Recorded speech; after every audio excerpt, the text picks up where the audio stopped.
Bagaimana kalau kokam jaga gereja boleh enggak? Ini saya Adit jadi kokam ya. Nah, nanti kalau nyebut yang lain nanti kena pasal saya. Nah, padahal yang tanya jenengan loh, tapi yang kena pasal bisa saya itu. Nah, baik.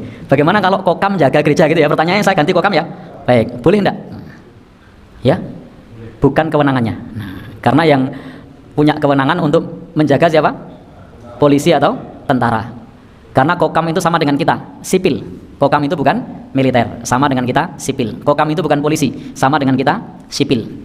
Sehingga mereka atau kokam itu tidak perlu untuk menjaga gereja. Serahkan pada pihak yang berwajib. Jadi serahkan pada pihak yang berwajib.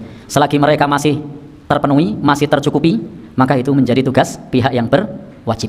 Kecuali kalau pihak yang berwajib itu kewalahan, lalu kemudian melayangkan bantuan, mengumumkan kami pihak yang berwajib telah kewalahan untuk mengamankan karena ulah-ulah pihak yang tidak bertanggung jawab memohon bantuan kepada kokam, itu boleh.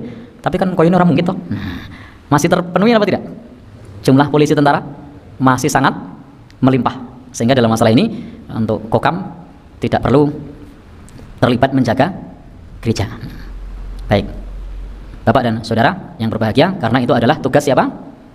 Tugas pemerintah. Disebut kafir dhimmi karena mereka dijamin dan dilindungi keamanannya oleh negara. Maka dalam hal ini yang melindungi dan menjamin keamanannya adalah pemerintah yang sah, bisa melalui penjagaan polisi maupun tentara. Sementara kita rakyat sipil, kita tidak perlu ikut menjaga, tetapi yang perlu kita lakukan adalah tidak mengganggu. Yang perlu kita lakukan adalah selain tidak mengganggu, kita tidak usah ngurusui, sama ya, tidak bikin rusuh, tidak mengganggu. Kita cukup membiarkan, tidak perlu mengganggu. Biarkan orang lain menjalankan sesuai dengan keyakinannya, dengan prinsip lakum dinukum waliyadin, bagimu agamamu, bagiku agamaku.